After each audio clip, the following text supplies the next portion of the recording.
All right, y'all. So, today, welcome back to my channel. This is gonna be a long video, so definitely get you some snacks, sit down, do whatever you gotta do. I can't believe I'm even making this video today. I made a video about this in 2017. I've lived it. And today I'm going to be talking about Venezuela, as you guys were clearly famous now. At least when I say Venezuela now, people are not going to say Minnesota. If you know, you know. Today we're going to be talking about the history of Venezuela, the dictatorship, and today's reality. So because there has been so many reactions, also I'd like to say I am a Venezuelan / American, so I have the option to judge both. Like, I'm allowed to judge both. I'm allowed to judge what's going on in Venezuela, and I'm allowed to judge what's going on in the United States. So, but throughout this video, I want to make it very, very, very clear that this is coming from my perspective as somebody that is the daughter of 2 Venezuelan immigrants that came to America in 2002, and I wanted to kind of give you guys the context, the whole experience, because this, at the end of the day, what I want the American people to understand is that this is something that you will not understand unless you've lived through it or unless it hits home. Like many of these issues that we see, and again, we're seeing a lot of folks coming out of the woodworks all of a sudden, being experts in global politics. And there is one thing that I'm gonna make extremely clear throughout this video, is that a lot of things can be true at once. And I'm gonna get into that as I get into this video. So thank you for clicking on this video. If you're new to my channel, please subscribe down below for more content. And yeah, first and foremost, I want to start off with the fact that Venezuela is a very naturally rich country. So by naturally rich, I mean we have a lot of natural resources. We have the highest waterfall literally in the world. Like, there's a lot of fun facts we can get into about my home country. We have tons of natural resources. The one that really stands out to the rest of the world is petroleum. Petroleum is gas. So ultimately, you know, is one of the biggest things trade-wise and, you know, politics-wise. Like, petroleum is very important, okay? And Venezuela has been obviously blessed in a way that this is something that has always been a part of our country. I want to also read this metaphor before I get into the history of Venezuela, and it says, Venezuela is like a family that won the lottery, aka the petroleum, never learned how to budget, fired the accountant, let the most loud cousin control the money. Okay, so that's gonna make sense as I get into this video. There's just so much. There was somebody that was before, obviously, the first dictator we had. Venezuela also has a history of dictatorships. I'm not going to get into that today, but Venezuela has a history of dictatorships. You should know that. Look into it if you're interested. But yeah, I'm talking about Hugo Chávez specifically right now, the ones that are relevant, and then Maduro, the man that just was you know, taken pretty much into custody by the US for dictating a dictatorship and just narco trafficking, all type of stuff going on. That man is terrible. So before Chávez, we had Carlos Andrés Pérez, and he had 2 terms. He served 2 terms.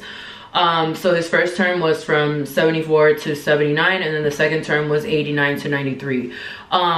After that, he nationalized petroleum. So the biggest thing is that we need to know about this whole thing is that the US assisted Venezuela initially in the 60s, 70s, 80s with the petroleum industry, like bringing all the companies and all these different things. Also, I'd like to add, both of my parents worked for a petroleum company, a very popular petroleum company in Venezuela called Sidor. And not sure what the status of that is today, but that was one of the many companies in Venezuela at the time.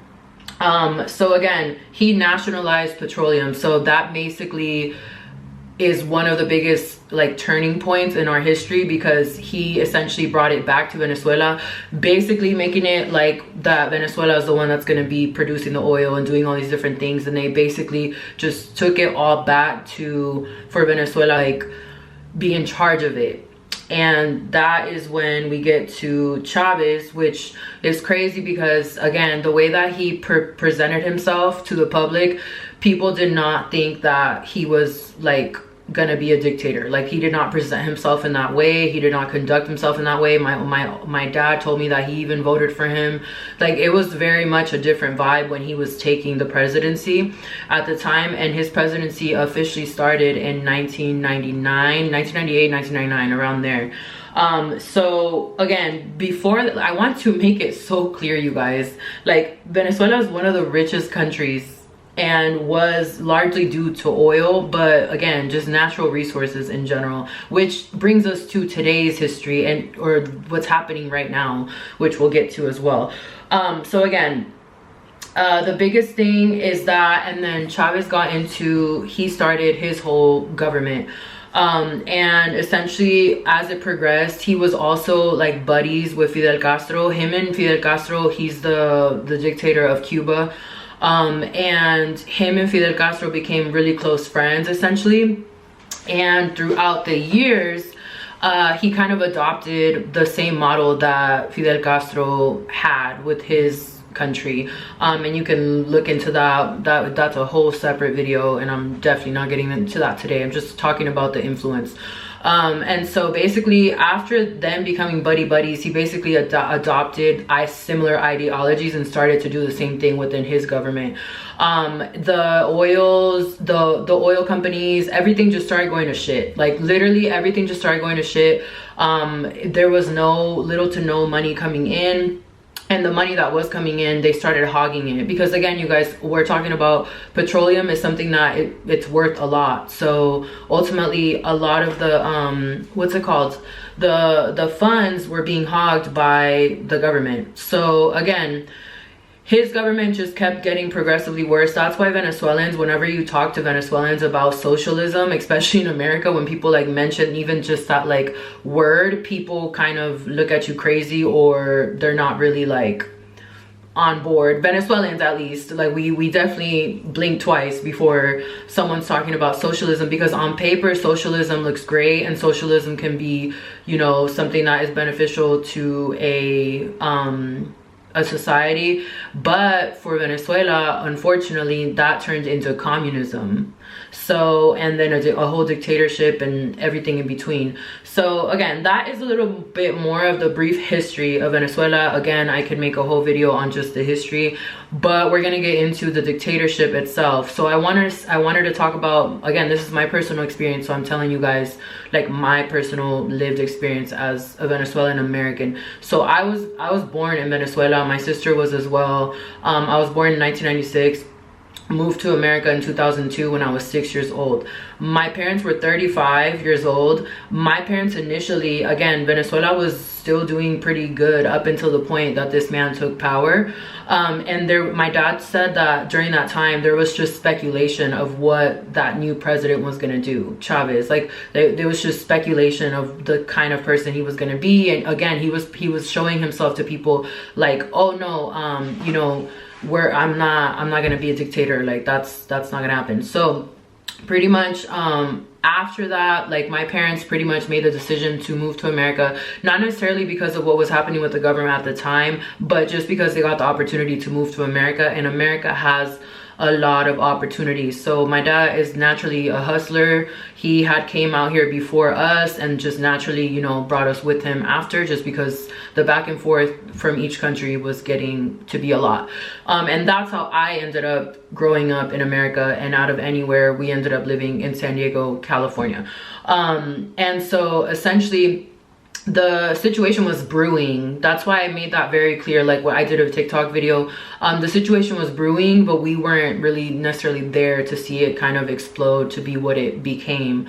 And we're talking about a dictatorship that lasted 26 years. And it's still not fully done as of today, because they still have to get a lot of people that were involved and in cahoots with the dictator out of the country still. So we weren't there to see everything develop. We were in, you know, America, really just trying to make the American dream come true at the time or whatever. So again, as time progressed, my family is out there. Our entire family is out there.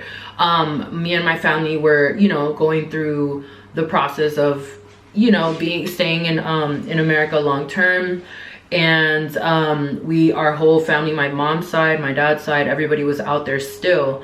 And stuff just progressively got worse. Again, I was a child, so I just remember like being like 7, 8 years old, and like still like protesting with my mom and stuff like that, protesting the government, but like literally not even understanding like what was going on. Okay, so to speed up the story, as time progressed, like things just got worse and worse and worse and worse and worse and worse. Okay, like that's all I'm gonna say. And there's so much evidence out there to see it. It's insane. So there's that.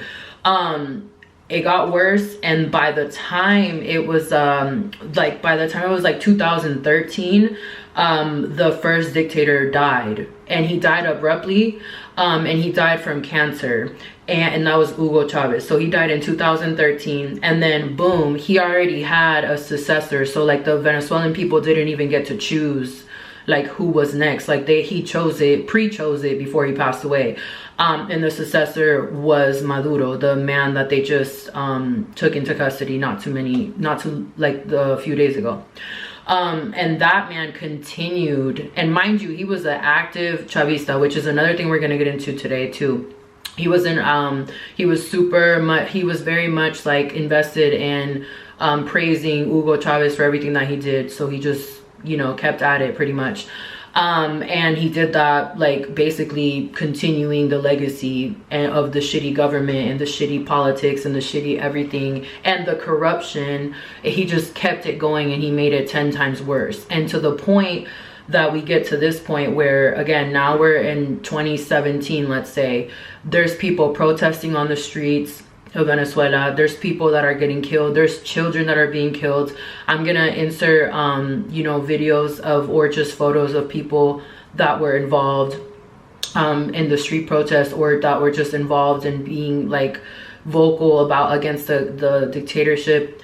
You guys, this is another thing that a lot of people may not know. Like, living in a dictatorship, you cannot speak out against the government. So that is a freedom that we have out here in America that they do not have in Venezuela. So a lot of people, what was happening, people were protesting. Of course, there's a whole movie on this. The name is Simon, and I'll go ahead and put it in. If you want to know, like, I guess like the context of Venezuela and what Venezuelans have been living through, watch that movie and you'll get way better context. But yeah, so like you could not speak out against the government, bro. And the other thing is that it got to a point that they would check, like they have checkpoints, like with the government sets up checkpoints. And if you go through there and your phone has anything in it that has to do with speaking out against the government, they will take you and they will torture you. And so again, these are the things that Venezuelans have been living through for years and years and years and years. And so a lot of folks have this idea that Venezuelans weren't handling their own. And it's like, we've been handling our own for how many ever years. But the only option for Venezuelans has been to either flee the country or, you know, stay there and starve to death, because it got to a point where there started to be shortages due to the horrible politics and the corruption. There started to be a lack of jobs. Then there's a horrible like electricity system, and in general, to the point that these people are being stripped of, or having like daily outages for days on. Like, imagine having your food in your fridge and you just have power outages for 3 days at a time. And then your food goes bad. Then there's people that you have to do like lines for hours to try to just get basic necessities. The people that were freaking out, the Americans were freaking out, or shit, everybody was freaking out during COVID when you would go to like a Target or whatever, and there was like you know, people were running out of like toilet paper, and people were bitching about there not being enough toilet paper. Imagine that being your daily life for every single product that you use on a daily basis, just for a regular life. I'm talking about toothpaste, I'm talking about toilet paper, I'm talking about feminine hygiene products, I'm talking about anything that you think about that you can remotely go to Walmart or Target or any of these places to get. It's an issue, and you have to wait hours in a line at a time. And people also, they go off of their cedula, which cedula is essentially, like, think of it, the best way I can tell you is like your social security. And so essentially, like, you would go to these lines, like you're doing lines for hours and hours and hours just to get basic needs for you and your family. So let's say, hypothetically speaking, you're in a 5 people family, okay? That's 5 mouths that we have to feed, you know. And so essentially you're going, the government tells you, okay, your social security ends in number 3, so that means that you have the option to go do this line today, however long it takes, to get some food products or whatever it is that you're looking for, whether it's chicken, whether it's rice, whether whatever it is. And so essentially you wait in this line for hours. Mind you, Venezuela is the weather over there naturally, it's like it's humid weather, it's tropical weather. So it is, you're in the heat, you're in the, or you're gonna be in rain for hours and hours and hours, waiting to get a portion of food, whatever the government wants to give you, based off, you know, just giving you like a portion. So essentially, like I said, if you're a 5 family like household, they're giving you portions for like yourself, because it's you waiting in the line. So this is people's lives on a daily basis. Not to mention the delinquency, not to mention people getting shot and killed everywhere for whatever reason, just off the strength of survival. You couldn't really go anywhere. I remember my grandmother telling me that like after 7 everybody's home pretty much, because it's not safe to be outside. And even when we visited Venezuela, we visited Venezuela in 2000. We visited Venezuela in 2007 and 2008, and the last time I went was 2012. So in general, even the times that we would go out there, we couldn't wear our jewelry, we couldn't wear even our Vans. Like in America, Van shoes are the most regular thing, Nikes are the most regular thing, but out there that is a symbol of like, oh, they have money, so they're gonna rob you, and sometimes if you resist, they're gonna kill you, they don't care. So again, there's like a lot of truth to what they're saying in the US that's going on, because there is a lot of corruption. Like our government is ran on corruption. So that gives you guys like a gist of like what the Venezuelan people have been essentially suffering through for 20 something years. And again, in today's time, it's probably the worst it's ever been. But I'm telling you, people are starving. People on purpose, the government is doing it. And I also wanted to get into Chavistas. So Chavistas are essentially what we would call in America like people that are Trump supporters, that are like avid Trump supporters, that have that mindset and like see the stuff that he has going on and that he's doing, and still are very much like tapped into that mindset of, you know, oh, like that's, you know, it's they feed into that. And so even with everything that has happened in Venezuela, with everything that has transpired, with people fleeing the country, with the poverty, with everything that has been going on in my country, there is still people out there for whatever fucking reason that have the mindset that there's nothing wrong with it. And they feed into the whole notion, because Chavismo comes from Hugo Chávez, the first dictator, and he really, it's like a cult. So people feel like they belong to something, and they feel like very passionate about like representing that till the end, I guess, even if it means on the lives of these people, and that and more and more and more, you know. So again, that's what a Chavista is. So if you see people that are supporting, especially the ones that weren't born in Venezuela, that's crazy. But if you see people that were born in Venezuela and have the opposite, the mindset of that they're defending the government, I have nothing else to say. I think I said it all. What else? Okay, so in addition to what I was saying about the torturing, this is all part of the dictatorship, so I'm just trying to explain like the type of stuff that's happening. So remember how I said earlier that they would stop you based off your phone, and if you're speaking out against the government, they're essentially going to take you somewhere to torture you, right? Or kill you, whatever happens. So essentially there's this place called Helicoide. I don't want to say it wrong. Helicoide. So, and I learned about this, I want to say like 2024, around there, 2023, because I think my parents just like didn't want to share with me this because it's very like, it's just honestly terrible. I'm gonna just insert the picture of the torture central that this place is. This building was supposed to be a mall. It was supposed to be like a commercial mall back in the day.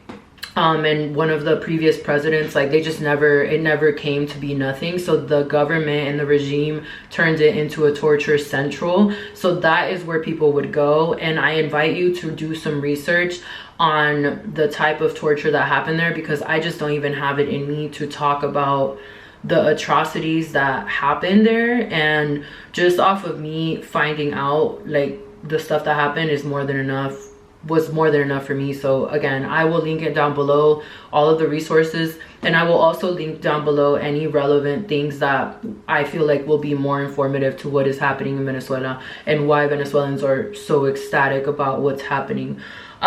Okay, so the other thing too is that I want to debunk this right now, because a lot of the biggest discourse that I've been hearing since this happened, that Venezuelans have been benefiting from petróleo, and that is just far from the truth. Like we have not, Venezuela has not been, the Venezuelan people have not benefited from these resources in any capacity, because the dictatorship has been exporting all of these resources because they are in cahoots with Russia, with Iran, with China, and all of these places are complacent. This has been the first time, this is why Venezuelans are like ecstatic and freaking out, because this is the first time that someone takes into consideration what is happening in Venezuela and actually intervened, right? And again, I'm also American, you guys. Like, you're not talking to an idiot. I understand how interventions work.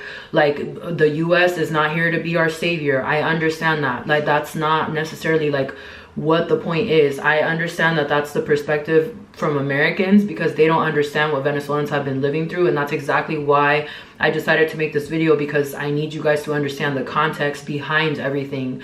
It's not just, everything is not just black and white, and there can be many truths all in one. And that being, for me, for example, I'm Venezuelan, I'm also American, right? I can judge US politics and not be a fan of Trump at all, and also can be happy in a way and appreciative that they intervened in my home country to end the suffering of the Venezuelan people. So like, two truths can be, like, many things can be truth at once, and that's what I want people to understand. But again, it's important to understand that the Venezuelan people have never directly benefited from petroleum, okay? And you guys, all of these resources, they have been exported to Iran, to Russia, to all of these other places that are in cahoots with our dictator to continue said dictatorship. That's exactly why when we reached out to the United Nations, when we reached out to all of these folks that are the international, like, people that are gonna help and whatever the fuck, they didn't do shit every single time. We just got a slap on our wrist and that was it, and people just kept on suffering. So again, that is the context and that is the perspective where Venezuelans are coming from, and I really want people to open their minds up. And people are also talking about the sanctions, people are also wanting to throw in all these different things. At the end of the day, the Venezuelan people just want to have peace. They want to be able to live their life. We're in a space right now that inflation is so bad in Venezuela that if you have a stack this big, I'm not bullshitting, look it up. If you have a stack this big of money, $20 bills, it's not worth anything, you guys.